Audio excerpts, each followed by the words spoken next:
You were actually a founding member of the Green Party of New Haven, Connecticut, if I'm not mistaken, and also ran for mayor as a Green Party candidate. And I'm wondering if you could give us an analysis of what you would consider the best road forward for third parties would be. It seems much of the energy over the last 5 years that would have been typically devoted to third party activism has instead been attempted to get insurgent candidates to take over the Democratic Party. In your view, was that the best strategy? Well, to be honest with you, I don't know what the best strategy is. I wish I did. If I thought I did, I wouldn't hesitate one moment to tell you.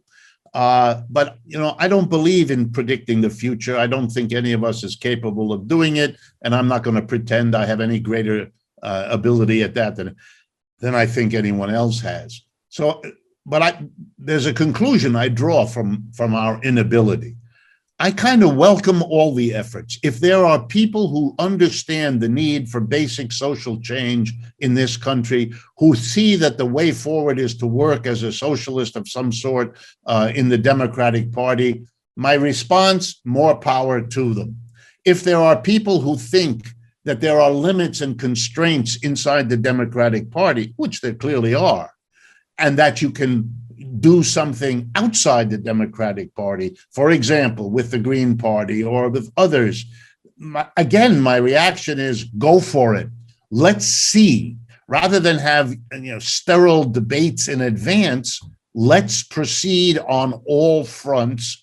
And then, like a good military person, to use that metaphor, let's see how it's going. Let's see what is possible inside the Democratic Party, what's possible outside it, and then draw some conclusions that I would be in favor of about what seems to be working in terms, and let that shape our priorities.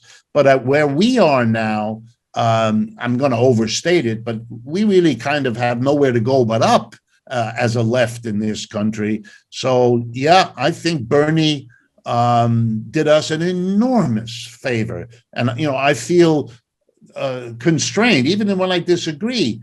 He broke it open. He took that step in 2016 that made it possible for someone with the label socialist to re-enter the political conversation in this country.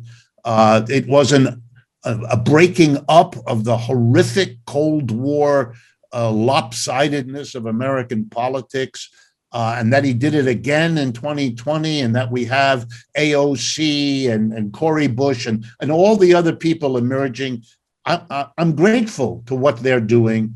I would argue that,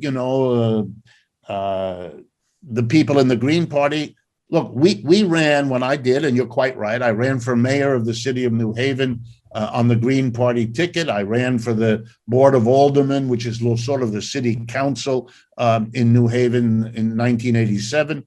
By the way, I got 10% of the vote for mayor as a Green.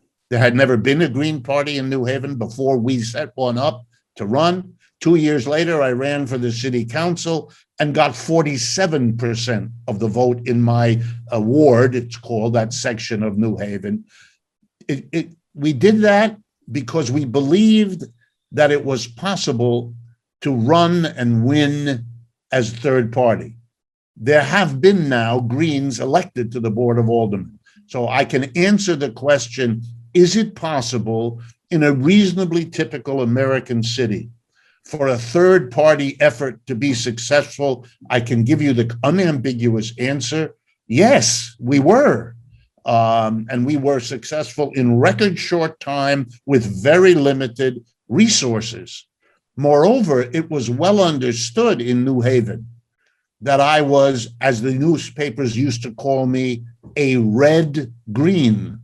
They thought that was cute, which it was. It was cute. But it didn't dissuade the people from voting for me one iota. And, and it wasn't me, it was the Times. Just like today, the radio and television show you kindly mentioned that I do every week. We go out to millions and millions of households in this country. They don't all watch it, obviously, but they can. We're on the networks. We're functioning. And that's a testimony to this country having changed dramatically, not just in the obvious ways of Trump and the right wing and all of that, but in a much more subtle but no less real way on the left. And people should take heart from that.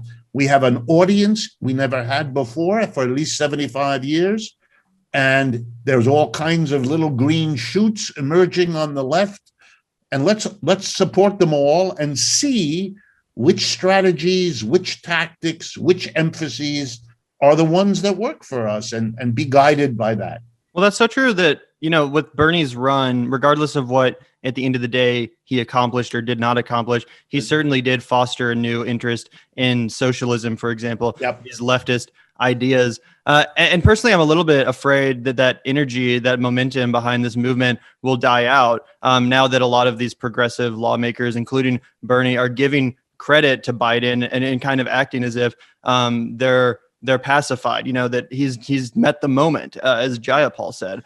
So in your opinion, what do you think is the responsibility of these socialist or progressive movement leaders and lawmakers to continue this movement, to continue the popularity of the ideas, and to make sure that the neoliberal capitalism represented by both parties, but especially the Democrats right now, is sufficiently resisted? Well, again, and this may disappoint you, but let me tell you how I see it. I'm not surprised in a country like the United States that demonized everything on the left relentlessly for 75 years. This was demonized by the Republican Party, obviously, by the business community, obviously, but just as much or almost as much by the Democratic Party, by the liberal establishment, and so on. I cannot forget, as an American, who, for all kinds of special reasons, but I'm a product of the elite academic structure of this country. I went to Harvard, then I went to Stanford, and I finished at Yale. It's like a poster boy for the elite education. And all through the 10 years that I was condemned to go through these institutions, I could see in the faces of my professors, 19 out of the 20 semesters that I went through, that they were terrified. They didn't answer my questions about socialism and communism and Marxism, not because they didn't know, although there were many who didn't, but those who did know didn't want to discuss it. They didn't want in the classroom anyone to get the idea that not only did they know about it, but they found it interesting or they had learned something. This was so dangerous that we've had the lopsided education that this country has, much inferior to what much of Europe, for example, does, because the left in Europe is a part of the society and cannot be demonized the way it was in this country. So I'm not surprised, given all of that when socialism finally reemerges, as I knew it would, that the one that reemerges first is the most moderate one, is the least pushy one, is the one most likely to celebrate that Mr. Biden wants to tax rich people at all, let alone. So, yeah, you're right. It's a very moderate socialism. It's something that in Europe would be called social democracy and would be in no way remarkable because they've had that for the last 50 years anyway. The government of Portugal today, just to drive it home. Portugal is a country everybody knows of. It's in Europe. It's a very old country. It has had a government for the last 5 years, first elected in 2016, re-elected last year. It's a coalition of three parties. The Portuguese Socialist Party is the dominant member of the coalition. The second party is the Portuguese Communist Party, and the third party is the Portuguese Green Party. That's the government. I won't embarrass anyone by asking how many Americans even know what I just said. We live in a country in which somehow this is not understood. But that social democracy has been in Europe like this, winning elections all the time. Angela Merkel in Germany is only the chancellor because she made a coalition with the German Socialist Party. Americans don't know that either, although it's hardly a secret. So, yeah, I understand that Bernie and AOC, they are the first ones. They are treading very gently and so forth. because they know they are going back into a place that thinks they have horns, and they have to demonstrate, gee, we don't have horns. We have perfectly reasonable ideas. I think if you're dissatisfied, you'd like to see socialism go further than that, which I would, and I have no problem with it. Well, then it's sort of our job to build on the opening that Bernie and AOC and begin to put forward the next set of ideas. And don't feel bad about that, because my guess is Bernie, whom I know, and AOC, whom I've met, they are smart people.